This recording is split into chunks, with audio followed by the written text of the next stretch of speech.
Ang estatwa ng Buddha na sinasamba ng libu-libong tao ay biglang naglabas ng dugo at luha, isang senyales na malapit na ang kapahamakan para sa sangkatauhan. Agad na nagutos ang mataas na pari sa mga mananampalataya na magdasal ng taimtim. Biglang nagsimulang dumugo ang isang lalaki ng walang dahilan, at sumabog mula sa kanyang katawan ang asul na apoy. Sa isang iglap, naging abo siya. Ang mataas na pari ay sumigaw sa sakit at ang kanyang mga mata, ilong, at bibig ay nagsimulang dumugo. Ang nakakatakot na apoy ay patuloy na sumabog at ang lahat ng naroroon ay natakot. Ang apoy ay kumalat sa buong simbahan at lahat ng tao ay nagbago at naging mga demonyo, handa na magdala ng pagkawasak sa sangkatauhan. Isang batang lalaki, si Rin, ay napilitang lumuhad sa lupa at isang demonyo ang nagtaas ng isang mainit na bakal na pamalo at inilapit ito sa ulo ng bata. Itinaas ng demonyo ang pamalo at handa nang ipasok ito sa bibig ni Rin upang dahan-dahang pahirapan siya hanggang sa mamatay. Sinabi ng demonyo na ang pamilya ni Rin ay mga alipin at ang kanilang pag-iral ay isang pag-aaksaya ng pagkain.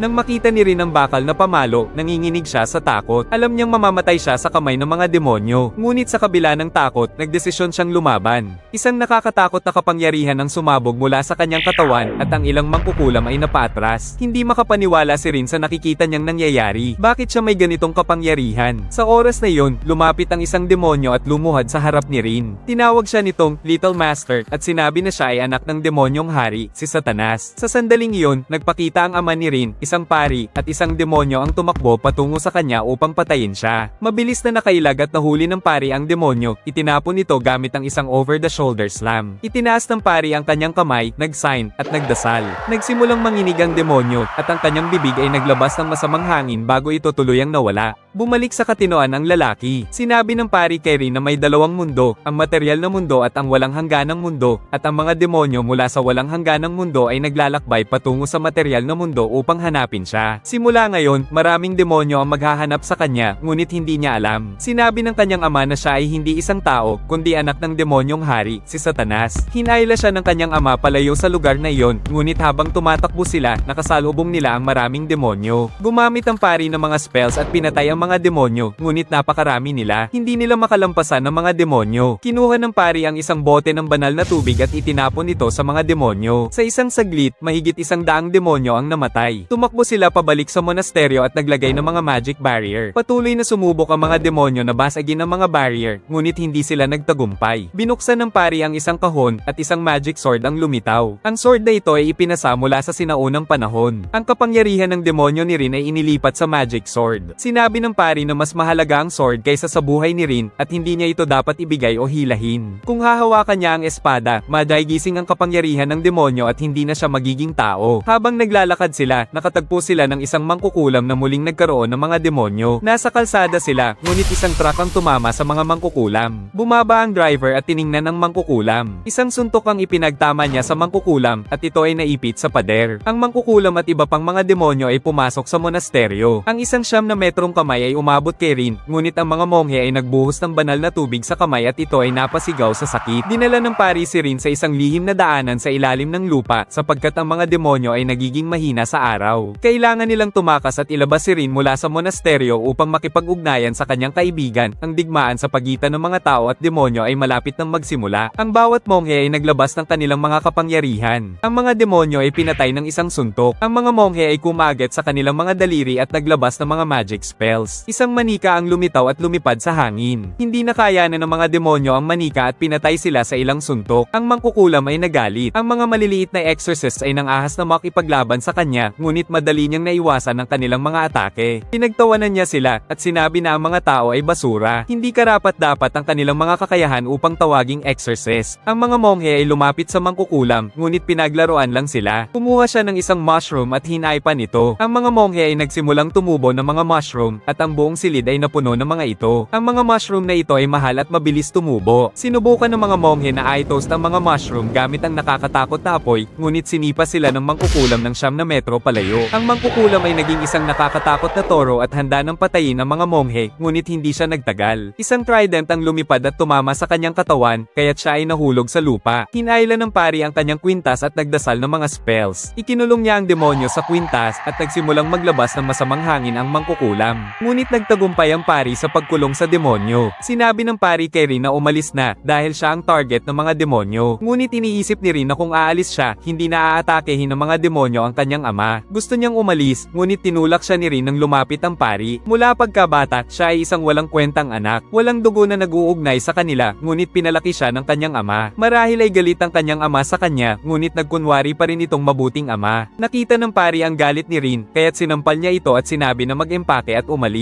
Bigla na lang, lumuhad ang pari. Ang lahat ng ilaw sa silid ay nasira, at ang madilim na silid ay naging tahimik. Sa oras na yon, ang pari ay tumawa ng masama. Ito pala, si Satanas ang nagsanib sa katawan ng pari. Nakita ni Satanas si Rin at nagsaya siya. Naglabas siya ng nakakatakot na kapangyarihan, at sa isang tingin lang, ang mga monghe ay nasunog at namatay ng walang awa. Ang kapangyarihan ni Satanas ay masyadong malakas at ang katawan ng pari ay masyadong mahina, kaya't mamamatay ito sa lalong madaling panahon. Binuksan ni Satanas ang pinto ng walang hangganang mundo at handa na niyang kunin si Rin. Nais ni Rin na iligtas siya ng ibang tao, ngunit lahat ng mga monghe ay patay na. Malapit nang magsara ang pintuan ng walang hangganang mundo. Sa sandaling iyon, ang pari na pinasukan ng demonyo ay bumalik sa katinoan at hinawakan ng isang matalim na kutsilyo at itinurok ito sa kanyang dibdib. Nais niyang patayin ang sarili upang maprotektahan si Rin. Ang walang katawang si Satanas ay bumalik sa walang hangganang mundo. Nakita ni Rin ang kanyang ama na namatay sa harap niya, ngunit hindi pa rin sila makalabas ng pintuan. Habang lumulubog, pilit siyang humawak sa katawan at naalala ang mga araw na nakasandal siya sa likod ng kanyang ama. Sinabi ng iba na siya ay isang demonyo, ngunit sinabi ng kanyang ama na siya ang kanyang anak, anuman ang mangyari. Hinawakan niya ang espada ng demonyo at nais niyang bunutin ito. Gusto niyang ipaghiganti ang kanyang namatay na ama.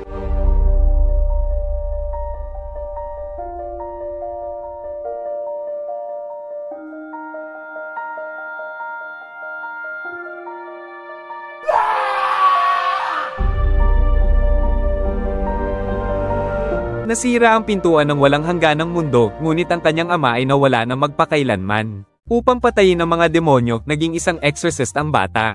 Sumali siya sa kanyang kapatid na lalaki sa Holy Cross Academy. Nagulat siya dahil ang kanyang kapatid na lalaki na si Yukio ay naging kanyang guro. Hindi siya makapaniwala. Bagaman pareho silang edad, nagsimula ng matuto si Yukio ng exorcism sa edad na 7 at natapos ang lahat ng kanyang pag-aaral 2 taon na ang nakakaraan. Hinawakan niya ang kanyang kapatid na lalaki at pinilit siyang magpaliwanag kung bakit siya naging isang exorcist nang hindi niya sinasabi sa kanya. Sinabi ni Yukio na ito ang mungkahi ng kanilang ama dahil nakikita niya ang mga demonyo mula nang siya ay ipanganak at alam niyang ang kanilang ama ay isang exorcist. Ang buong pamilya ay nagtago ng katotohanan sa kanya at siya lamang ang hindi nakakaalam. Nagalit si Rin at hinawakan si Yukio sa damit, ngunit nabasag ang dugo ng demonyo. Nagsimula ng lumaban ng mga demonyo, ngunit pinagbabaril ito ni Yukio. Masyadong marami ang mga demonyo, kahit na may baril, hindi sila mapatay.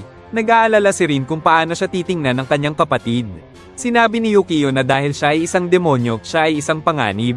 Sinabi niya na ang kanilang ama ay namatay dahil sa kanya dahil siya lamang ang may kakayahang mapasukan ni Satanas. Tinanong ni Yukio si Rin kung siya ang pumatay sa kanilang ama. Sinabi niya na okay lang kung ano ang sasabihin ng kanyang kapatid, ngunit hindi siya dapat marilin dahil magkakapatid sila. Hinawakan ni Rin ang espada at naglakad patungo kay Yukio. Galit siya pero hindi niya kayang patayin ang kanyang kapatid. Ngunit hindi niya inaasahan na hindi niya siya papatayin, kundi ang demonyo sa likod ng kanyang kapatid. Tumalon siya at pinutol ang malakas na demonyo. Naging isang exorcist siya, hindi para maghiganti, kundi para protektahan ang kanyang kapatid at ang mga taong mahal niya. Kinabukasan, lumabas ang dalawang magkapatid para mag-exercise. Bumili ng mga materyales si Yukio at hinintay siya ni Rin. Sinabi niyang huwag siyang maglakad-lakad. Pero si Rin ay hindi nakinig at naglakad-lakad. Nakita niya ang isang magandang hardin at isang magandang babae na si Shiemi na nagtatanim ng mga bulaklak. Naakit siya kay Shiemi at napanganga na lang sa kanyang nakikita. Hindi niya sinasadyang mahawakan ng pintuan at nasira ang proteksyon nito. Nakita ng babae si Rin at sinabi na siya ay isang demonyo.